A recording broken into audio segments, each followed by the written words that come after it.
नमस्ते प्यारे बच्चों, एक वीडियो और लेके आई हूँ तुम्हारे लिए हिंदी व्याकरण की। हिंदी व्याकरण में तुम ये पेज देख रहे होंगे, इस पे कामता प्रसाद गुरु लिखा हुआ है। तो कामता प्रसाद गुरु की जो पुस्तक है लोक सेवा आयोग ने भी लगाई हुई है। इसी पुस्तक से अंतिम भाग में शुद्ध वर्तनी दी हुई है। तो बस वही सारी शुद्ध वर्तनी आज मैं तुम्हें इस वाली वीडियो में समझाऊंगी।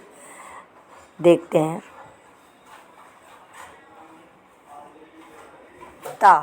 इस तरीके के शब्द जहाँ पे लिखे होते हैं तो अक्सर उनमें अशुद्धि हो जाती है।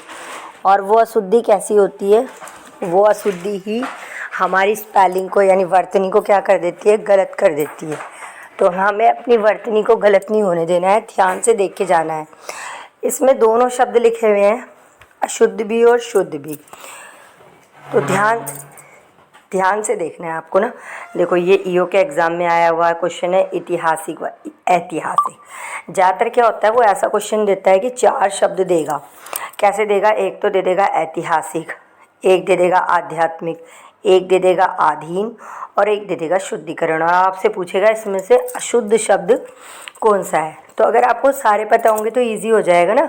देखो, जैसे इसमें लिखा हुआ है इतिहास, उसका मूल शब्द है, लेकिन जब हम उसे इक प्रत्यय जोड़ेंगे तो वो ऐतिहासिक हो जाएगा, ध्यान रखना है। ऐसी अध्यात्म में इस तरीके का कोई भी शब्द होगा, जैसे अध्यात्म में शुरू में अ है, जब भी अ की मात्रा पहले वर्ण में होगी और पीछे इक जोड़ना होगा तो उसका शुरुआत वाला वर्ण बड़े आ में कन्वर्ट हो जाता है। आपको ये बात ध्यान रखनी है। जैसे आध्यात्मिक हो गया, जैसे सप्ताह का साप्ताहिक हो जाता है, जैसे यहाँ पर भी एक प्रत्यय वाला है। आनुषंगिक का आनुषंगिक हो जाता है। ये यहाँ पे साफ लिखा है कि ये सब अशुद्ध है और ये शुद्ध है। ऐसी शरीर होता है, तो अगर आपको उसका करना है तो शारीरिक हो जाएगा, यानी कि जब पहला वाला वर्ण है और उसमें छोटे आ की मात्रा है और आपको उसमें इक प्रत्यय जोड़ना है तो वो छोटे आ की मात्रा बड़े आ में कन्वर्ट हो जाती है। ज़्यादातर यही चलता है। लेकिन मान लीजिए एक शब्द है तुम्हारे पास लौकिक, लौकिक, तो ये जो लौकिक शब्द होगा ये वाला है ना, इसमें अगर आप जोड़ोगे, इक प्रत्यय ऑलरेडी जुड़ रखा है, लोक शब्द था मूल और उसमें इक प्रत्यय जुड़ा है, तो अब इसमें बड़ा आ नहीं होगा। अगर इसका उल्टा लिखेंगे तो अलौकिक हो जाएगा। बस यही तुम्हें इसमें ध्यान रखना है ना। चलो अगला देखते हैं। नेक्स्ट शब्द है तुम्हारा अधीन होता है कि अधीन होता है। तो ध्यान रखें, अधीन होता है, अधीन गलत होता है। इसके बाद है तुम्हारा शुद्धिकरण। देखो, अगर शुद्धि लिखेंगे तो छोटी ई की मात्रा रहेगी, केवल शुद्धि। और जब हम इसके सामने करण लिख लेंगे तो फिर ये बड़ी ई की मात्रा में कन्वर्ट हो जाएगा इसके साथ। ये ध्यान रखना है तुम्हें। इसके बाद अगला शब्द है उत्कर्ष। अब मूल शब्द इसका उत्कर्ष है, उत्कर्ष के साथ कभी भी ता नहीं आता है, ये तुम्हें ध्यान रखना है। उत्कर्ष के साथ कभी भी ता नहीं आता है, उत्कर्ष के साथ कभी भी ता नहीं आता है, ये तुम्हें ध्यान रखना है इसमें। कौशलता, कौशलता, कौशल शब्द के साथ कभी भी ता नहीं आता है, कुशल के साथ ता आएगा। कुशलता हो सकता है लेकिन कौशल में कभी ता नहीं जुड़ सकता। चातुर्य, मूल शब्द होता है चातुर्य, भाववाचक, चतुर के साथ ता आ जाएगा लेकिन चातुर्य के साथ कभी ता नहीं आएगा। इसी तरीके के और शब्द हम ले सकते हैं इसमें, जैसे सौंदर्य हो गया तो सौंदर्य के साथ ता नहीं आता है। धैर्य हो गया, धैर्य के साथ ता नहीं आता है। माधुर्य हो गया, उसके साथ कभी ता नहीं आता है। तो जब भी चातुर्यता, धैर्यता, सौंदर्यता, माधुर्यता इस तरीके के शब्द कहीं लिखे हो तो उन्हें आप अशुद्ध कर सकते हो, बिल्कुल ही अशुद्ध रहते हैं वो, है ना। आगे देख लेते हैं अनुग्रह। ये जो अनुग्रहित वाला शब्द है इस पे फोकस करेंगे। अगर हमें अनुग्रह लिखना हो तो फिर ये वाला र जो नीचे र पद इनकी मात्रा है वही रहेगी, और अनुग्रहित लिखना हो तो हमेशा ऐसे जाएगा, फिर ये र चेंज होके ऐसा हो जाता है। ऐसे ही संग्रह लिखते हैं, आप लोगों ने संग्रह लिखा हुआ देखा होगा, ऐसे स और फिर ग और ऐसे वाला और फिर हा आ जाता है और प्रबिंदी, तो वहाँ तो यही वाला रहा आएगा। लेकिन जब संग्रहित लिखेंगे तो फिर री से ऋषि में कन्वर्ट हो जाता है, तो ये शुद्ध है तुम्हारा। असहनीय शब्द भी है, असहाय होता है। एक के साथ भी कभी भी ता नहीं आता, एक का एक के रहता है। लब्ध प्रतिष्ठित भी गलत है, लब्ध प्रतिष्ठ होता है वो केवल ना, लब्ध प्रतिष्ठ इसके अंतर्गत आएगा तुम्हारा, ये तुम्हें ध्यान रखना है। ये देखेंगे एक बार, हाँ ये देखो, ये लब्ध प्रतिष्ठ, ये शुद्ध है इसका शब्द। लब्ध प्रतिष्ठित अशुद्ध है। ये भी आए इंजीनियरिंग वाले जो पेपर होते हैं लोक सेवा आयोग के, उसमें आया हुआ एक प्रश्न है। नेक्स्ट है दरिद्रता नहीं होता है, दारिद्रता शब्द गलत है, दारिद्र्य ही शुद्ध है। इसके बाद संधि संबंधी अशुद्धियाँ। संधि में देखो क्या है, जब हम संधि करते हैं तो उसके अकॉर्डिंग भी कई बार हम गलत शब्द लिख देते हैं, तो इसमें यही दे रखा है। जैसे इसमें से एग्ज़ाम में आए हुए कौन कौन से हैं, देखो एक तो ये अत्युक्ति शुद्ध है, अत्योक्ति नहीं होता है। अब अगर इसे तोड़ेंगे तो अति प्लस उक्ति हो जाएगा, यानी कि उक्ति मतलब होता है कथन या कहना, ऐसी उक्ति जो बहुत बार कही गई है तो उसे अत्युक्ति बोलोगे। अद्यापि होता है, अद्य प्लस अपि, यानी अद्य मतलब आज और अपि मतलब भी, आज भी इस शब्द का अर्थ रहेगा। अत्यधिक, इसमें भी यण संधि है तो अत्यधिक, अत्याधिक नहीं होता, अत्य प्लस अधिक। अक्षोहिणी, ये भी पेपर में आता है। अंतःपुर, अनाधिकारी वाला सबसे ज़्यादा एग्जाम में आया हुआ है। अनाधिकारी सुनने में गलत लगता है, अनधिकारी होता है वो।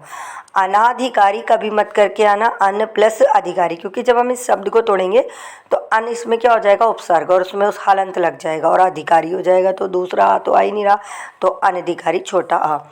आशीर्वाद, देखो आशीर्वाद बहुत बार पेपर में आता है।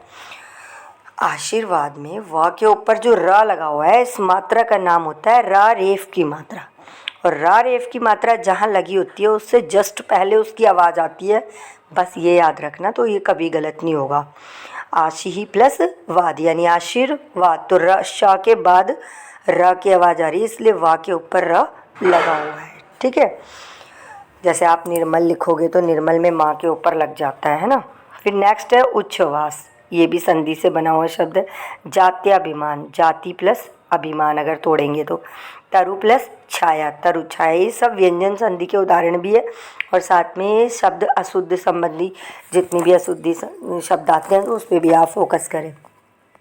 सदुपदेश, तो सत प्लस उपदेश है ना, ऊ आ गया ना, तो सत प्लस उपदेश, ये भी आपका व्यंजन संधि का उदाहरण है। फिर स्वयंवर को देख लीजिए कैसा लिखा हुआ है। उज्ज्वल में दोनों जहाँ आधे होते हैं। उपर्युक्त को अगर आप तोड़ेंगे तो ऊपरी प्लस उक्त, तो यहाँ पर एक पंथ दो काज हो रहे हैं, वर्तनी भी हो रही है, साथ में संधि भी मैं बोलती जा रही हूँ। यण संधि है उपर्युक्त में, ऊपरी प्लस उक्त, यानी ऊपर कहा गया, मतलब ये है। फिर तिरस्कार आता है पेपर में, देखो तिरस्कार ऐसे लिखा हुआ दिखाई दे रहा है, ये कई बार आ चुका है। ये तिरस्कार शुद्ध होता है ना, ये विसर्ग संधि का उदाहरण है। तिरह प्लस कार, दुहु प्लस कर, दुष्कर में ये वाला स आता है, और उसके बाद नमस्कार में ये वाला श आता है ना। उसके बाद निरोग, वेरी इंपॉर्टेंट, ये बहुत बार आया हुआ क्वेश्चन है भाई। निरोग में न पे बड़ी की मात्रा लगती है, निरोग। फिर है पुनर्रचना, तो पुनः इसमें विसर्ग लग जाएंगे तो ज़्यादा अच्छा हो जाएगा, पुनः प्लस रचना। पुनर्रचना भी लिख सकते हो, वैसे कहीं अभी केंद्रीय हिंदी निदेशालय ने इसको भी मान लिया है कि ये भी ठीक है। इसके बाद है मनोहर, तो मनः प्लस हर होता है, इसलिए उसे मनोहर कह देते हैं ना। तो शुद्ध आपने देख लिया, चलो आगे देखते हैं। इसके अंदर के नीचे तुम्हारा यहाँ पे आ जाओ, तदुपरांत, वेरी इंपॉर्टेंट है, बहुत बार आ चुका है एग्जाम में। तत् प्लस उपरांत स्पेलिंग में भी आता है और संधि विच्छेद में भी आता है। ये सारे शब्द वर्तनी में भी आते हैं तुम्हारे और संधि विच्छेद में। दुरावस्था नहीं होता है, दुर्वस्था होता है, ध्यान रखना है। पयपान होता है, पयोपान नहीं होता है। पुरस्कार होता है, पुरस्कार नहीं होता है। हम उच्चारण गलत करते तो हम गलती लिख देते हैं वहाँ पे। मनोरथ शुद्ध है, यशो लाभ शुद्ध है, और सम्मान ये तो आसान है। इसके बाद इधर थे तुम्हारे मनोयोग, मनः कामना पे फोकस करें, गलत हो जाता है, मनोकामना नहीं होता है, मनः कामना होता है, ये अशुद्धि में आ जाएगा। फिर है शिरोपीड़ा, तो ये भी ओ नहीं है, सिरह पीड़ा रहता है। सन्मुख में सम्मुख हो जाता है, सन्मुख गलत है। संवाद में माँ नहीं आता, बिंदी आती है। हस्तक्षेप होता है, हस्ताक्षेप गलत है तुम्हारा। अब यहीं नीचे देख लीजिए, ये समास संबंधी अशुद्धियाँ हैं। अहोरात्रि गलत लिखा हुआ है, अहोरात्र है। रात्रि, देखो वैसे तो रात्रि में कोई गलती नहीं है, बट अहो का मतलब बच्चों दिन होता है, तो अगर इसको आप समास में लेंगे तो दिन और रात हो जाएगा। तो कौन सा और समास कौन सा होता है जिसमें और लिखा होता है? तो ये हो जाएगा तुम्हारा अहोरात्र। आत्म पुरुष होता है या आत्मा पुरुष, तो ये आत्म पुरुष हो जाता है। दुरात्म गण होता है कि दुरात्मा गण, तो शुद्ध होगा दुरात्म गण। सानंदित होता है या सानंद, देखो इस शब्द का अर्थ बड़ा समझने में तुम्हें दिक्कत आएगी अगर देखोगे तो। उपसर्ग होता है सानंद, सा मतलब सहित यानी आनंद सहित, सानंदित नहीं होता है, सानंद होता है। दिवारात्र, ये अहोरात्र और दिवारात्र एक ही अर्थ देने वाले। दिवा माने दिन होता है और रात्र मतलब रात्रि होता है। पक्षी राज देखो कितना इम्पोर्टेंट है। पक्षी अगर हम खाली लिखेंगे तो बड़ी की मात्रा आएगी, लेकिन जब हम पक्षी राज लिखेंगे तो पक्षी पे छोटी की मात्रा आ जाएगी, ये आपको याद रखना है। ठीक है, अभी इसके थोड़े और रह रहे हैं, इस वीडियो को देखिए। अगर सही लगे तो मुझे कमेंट में बताइए, चैनल्स को सब्सक्राइब कर लो भाई।